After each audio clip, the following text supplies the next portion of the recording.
Баршаңызға сәлем достар, сіздермен Фируза. Бүгін сіздерге осындай керемет қытырлақ слоеный тестоның рецептісімен бөлісетін боламын.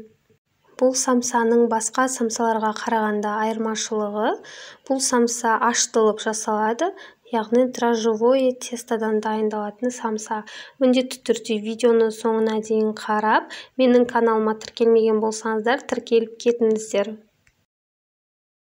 Ол үшін ең алдымен ыдысымызға електен өткізілген ұнымызды саламыз. Ұнның мөлшерін өз қалауларыңызша алсаңыздар болады. Үстінен 1 шай қасық тұзымызды қосамыз, 1 шай қасық дрожжымызды, яғни ашытқымызды саламыз және жылы суымызды үстіне құйып, қамыр илейтін боламыз. Қамырымызды тым қатты емес, тым жұмсақ емес, орташа илейтін боламыз. Міне видеода көріп тұрғандарыңыздай, қолға жабыспайтын осындай қамыр илейтін боламыз. Енді илеген қамырымыздың бетін жауып, кішкене көтерілуге қоямыз. Көтерілген қамырымызды алып, жаямыз. Мен сіздерге видеоны барынша түсіндіріп, ұзағынан түсіріп жатырмын. Сіздерге түсінікті болу үшін қамырымызды жұқа етіп жаямыз. Міндетті түрде қамырларыңызды жұқа етіп жаюға тырысыңыздар. Себебі біздің қамырымыз ашыған қамыр болғандықтан, қалыңырақ жайып қойсаңыздар, самсаларыңыз нан секілді қалың болып қалады. Сондықтан барынша қамырымызды жұқа етіп жаюға тырысыңыздар. Қамырымыздың жұқалығы біздің манты жасаймыз ғой, мантының қамырын жаямыз, ет тамақтың қамырын жаямыз, сол секілді жұқалықта жаюымыз керек. Самсаларыңыздың жақсы, қытырлақ, үгілмелі болып шығуы тікелей осы қамырыңыздың жайылғанына да байланысты болып келеді. Сондықтан қамырды барынша жұқа етіп жаюға тырысыңыздар.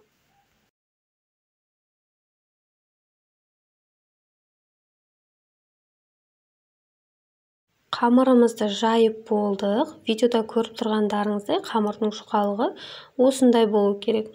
Енді сары майымызды ерітіп аламыз. Кез келген сары майды қолдансаңыздар болады. Сары майымызды ерітіп, барлық жеріне тигізіп жағып шығатын боламыз.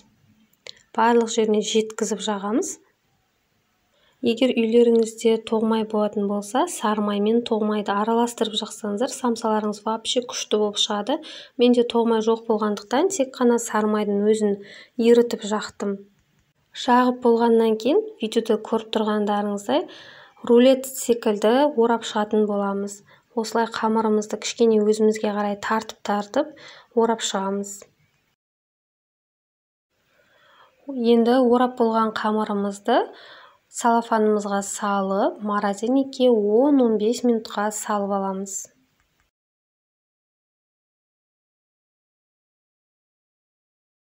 10 минут өткеннен кейін дайын болған қамырларымызды шығарып аламыз да, өзімізге керекті бөліктерге бөлеміз. Егер сіздер үлкендеу қылып жасағыларыңыз келсе, самсаны үлкендеу бөліктерге бөліңіздер. Егер кішілеу қылып жасайтын болсаңыздар, кішілеу бөліктерге бөліп аласыздар.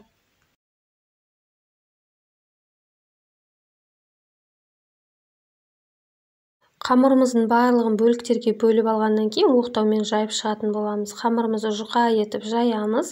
Көріп тұрғандарыңыздай біздің қамырларымыз ешқандай ұнды қажет етпейді, өзі жақсы жайылатын болады. Одан кейін жайып болғаннан кейін үстіне салмасын саламыз. Салмасын өз қалауларыңыз бойынша дайындасаңыздар болады. Менде салмасына ет тартқыштан өткізілген ет, картоп, асқабақ, пияз, дәміне қарай тұз бұрышын қосып дайындадым. Самсамызды осындай 3 бұрышты етіп түйіп аламыз. Өз қалауларыңыз бойынша әртүрлі формада түйіп шықсаңыздар болады. Самсаның осы 3 бұрышты етіп түйілген түрі өте тез, жылдам жасалады және дастарханға қойған кезде де әдемі көрініп тұрады. Сондықтан мен 3 бұрышты етіп түйіп шықтым. Сіздер қалаған формада самсаларды түйіп шықсаңыздар болады. Байқасаңыздар, біздің самсаларымыз түйілген кезде ешқандай қиындықсыз керемет болып түйіліп жатыр.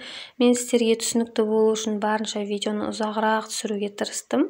Түйілген самсаларымызды противенімізге орналастырып, бетіне жұмыртқаның жағып шығатын боламыз.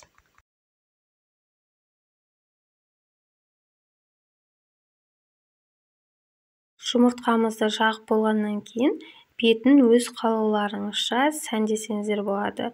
Бетіне күнжіт, мак сепсеңіздер, самсаларыңыз одан да әдемі болып шығады.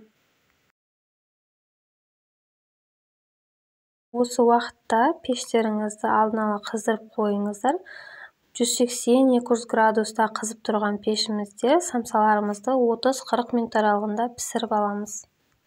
Әркімде пештің қызуы әртүрлі болып келеді, сондықтан өздеріңіздің пештеріңіздің қызғанына қарай пісіріп алатын боласыздар.